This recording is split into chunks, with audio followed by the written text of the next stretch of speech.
Hello everyone! So for tonight, we're going to try mag-dine dito sa number 1 samgyeopsal shop here in Korea. Kaya siya number 1, nag-dine daw dito yung President ng Korea, the BTS, nag-dine din here. And, ayan, puro sila Michelin. From 2019 to 2025. Kararating ko lang, nag-reserve na ako. And then, pang 30 kami, 30 teams ang inaantay namin matapos. Okay? Kaya, ayun. Maraming ng mga artista na kumain here. Oo nga, madami ng artista. Yung BTS din, EXO and other kumain na din here. Ang dami na nilang kumain dito. Napakaraming tao. Punong-puno. Napakahaba ng waiting line. And punong-puno din sa loob. Si Yobo, ano siya? Curious na curious kung bakit ganun karami, kahaba yung waiting line. Kaya feeling ko aantayin namin siya for our dinner tonight. Kaloka. Ayan, 30 teams. Not persons, teams ang aantayin namin. Tingnan natin kung kaya namin mag-antay. Okay, we'll update. Wow, 2 hours and a half na kaming mahigit nag-aantay. Ang galing na kami sa coffee shop. Ngayon pa lang yung time namin. So, sana worth it talaga yung pag-aantay namin ng 2 hours and a half. OMG. So, it's our turn. It's our turn. Napakadaming tao. Samching. Second floor. Puno din ng second floor. So, akit pa kami sa taas. Wow.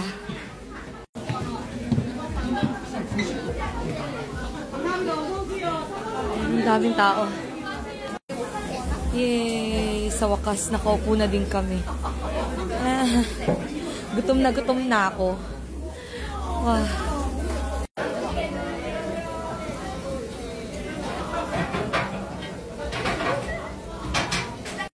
May oppa. Yogi BTS kami nga ni ka, may oppa.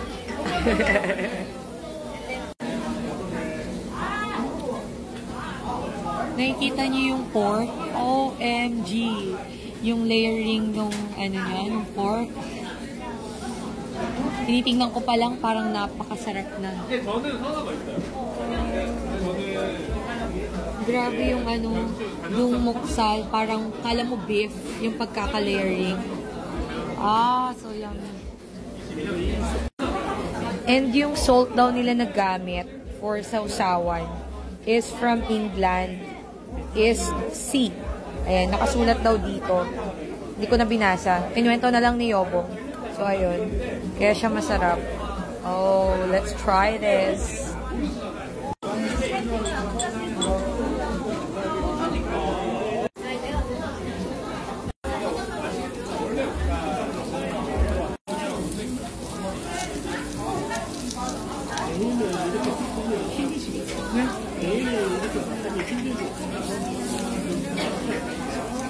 Tingnan niyo yung pagluto nila ng pork.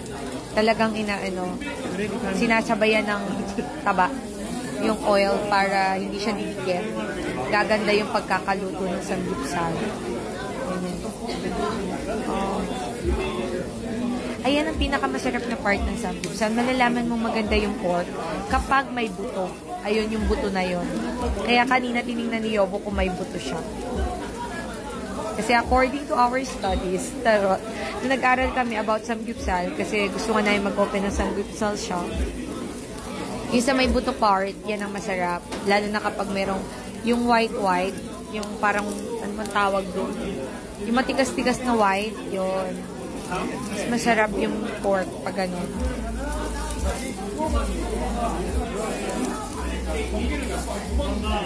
Oh.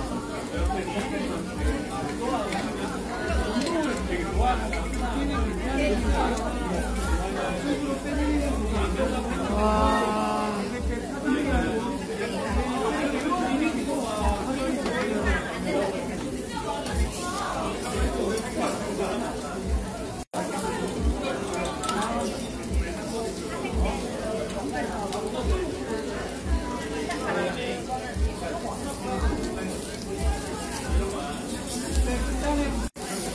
patiently waiting after 2 hours and 30 minutes. Gutom na siya. Parang sobra pa. Almost 3 hours na pag-aantay. Ah, so hungry. Nakikita niyo yun? Oh. Oh, kapasarap.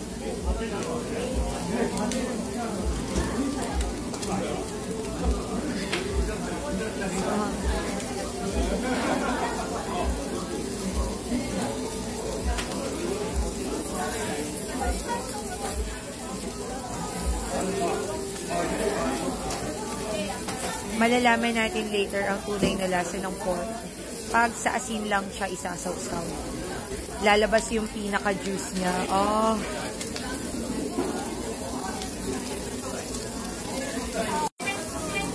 Oh, ready to eat na siya soon. I'm so excited. Tingnan natin kung gaano kasarap yung juice ng baboy nila here. Bakit pinipilahan? Let's try it.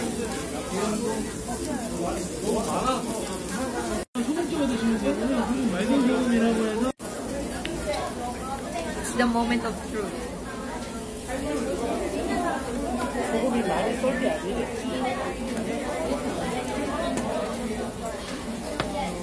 So let's try it.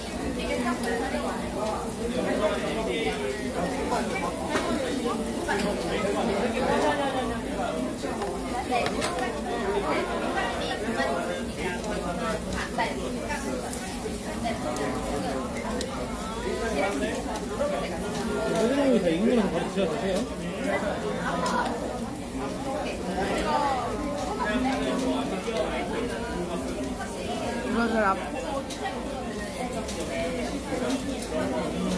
Yung lasa ng baboy, alam mo na it's very fresh. Yung juice niya, parang nagme-melt sa bibig mo. Asin lang yun asin. Ito yung isang kind of pork. Akala mo beef na, no? Yung pagkaka-layering yung taba and all. Parang beef. Yan yung part ng, yung batok ng baboy. So, yan yun. Tikman natin dito. So, ito na siya. Titikman na natin. Itong part ng baboy na to, 200 grams lang siya sa buong baboy. So, very, konti lang siya. So, let's try.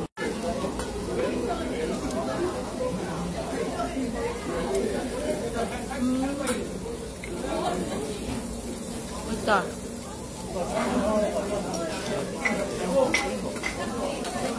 Baboy hindi, with beef. So, kung naman, matsi. Part siya ng baboy, pero parang siyang beef. So, yummy.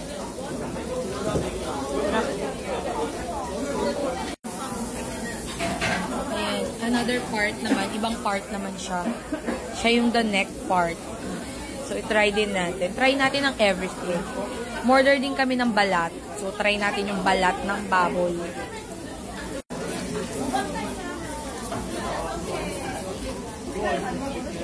Oh my God.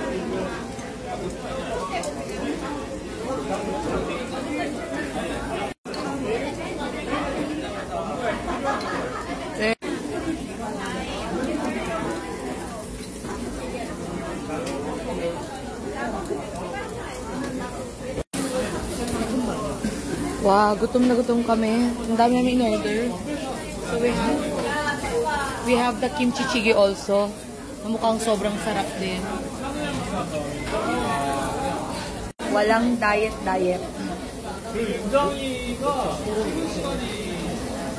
Ha? Chincha? Sabi ni Yobo, yung moksal daw, yung neck part. Yung neck part ng baboy. Yung neck part ng baboy, lasang beef. Check ko nga. So, gugigata. Burn na yung kumano. Parang daw, parang subugi. Okay. Oo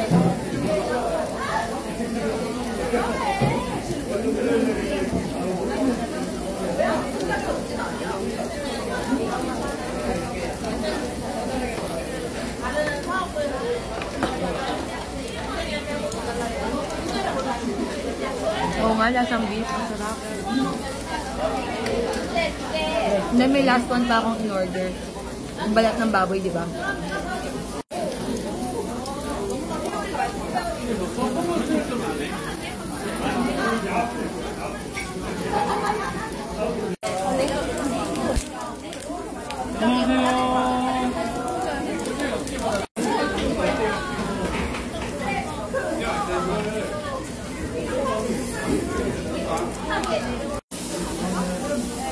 Try natin ang kimchi chicken.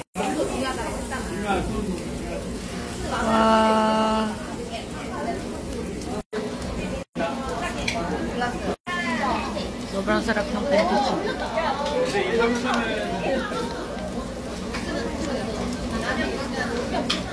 Tamang-tama sa panlasa ng everyone. It's not so kimchi. Saktong-sakto lang. Hindi masyadong matapang ng kimchi. So it's very good. Lalo na sa mga hindi kumakain ng kimchi.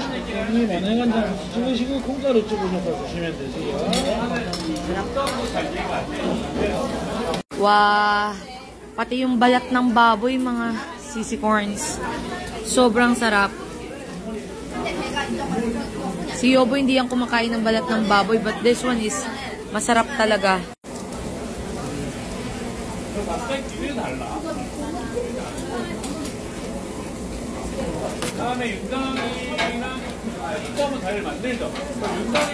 Perfect pulutan.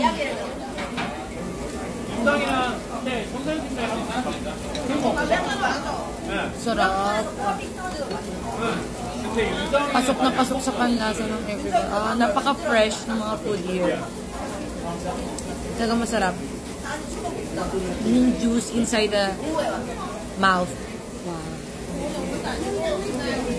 Talagang pinipilahan talaga siya. Grabe. Si Yobo. Second bowl niya na kagad. Second bowl niya na ng kimchi jjigae. Takaw yarn. Gogi masichi eh. Hindi yan kumakain ng baboy sa inside ng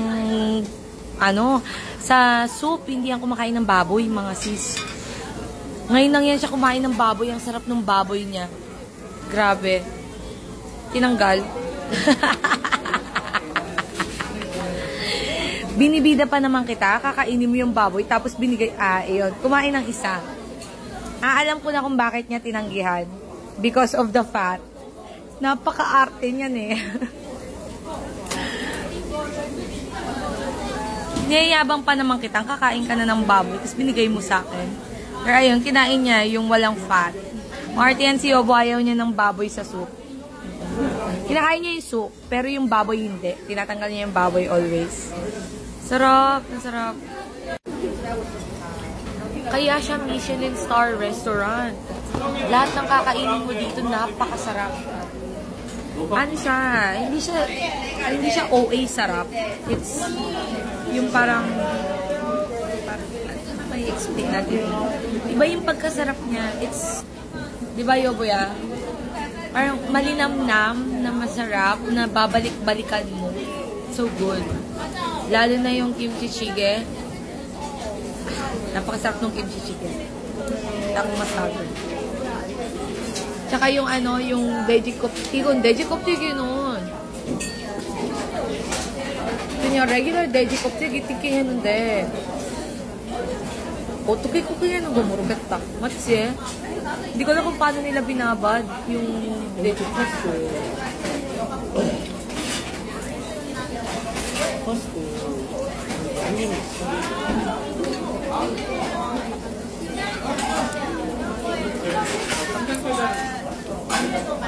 That's why.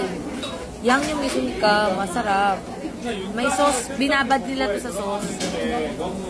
Kaya siya naging tender na parang ang sarap, buttery na hindi. Akala mo yung baboy nilagyan ng butter and everything, pero wala, it's fresh. Nagiging buttery yung taste niya kasi it's because of the freshness. Ito yung gustong-gusto kong dalhin sa Pilipinas eh. Iba yabong? Hanggang uri ka, Pilipinas open lang siya. Yung ganitong quality ng baboy. Sarap. Simot sarap. Simot ang everything. Simot. Wow, napakasarap. Grabe tong restaurant na to. Kailangan nyo mag-visit dito pag pumunta kayo ng Seoul. Worth it yung mahabang pila. Worth it yung mahabang oras ng pag-aantay. Sobrang worth it. It's so good. Finger licking good. As in, finger licking good. Sobrang. Sobrang sarap ng everything. Wow! Jisoo and Lisa of Blackpink. Siyempre, merong Mrs. Kim and Mr. Kim of Mrs. Kim's Pasaway. Yeah, well, are you happy? Happy. Busog? Happy. Busog? Busog. Busog. Busog na siya. Happy kami. Happy kami na worth it ang everything. So, ayan. Worth it ang money. Worth it ang time. So, ayan. Must visit nyo yun, mga sissiklets. So, see you on our next food trip. Bye-bye!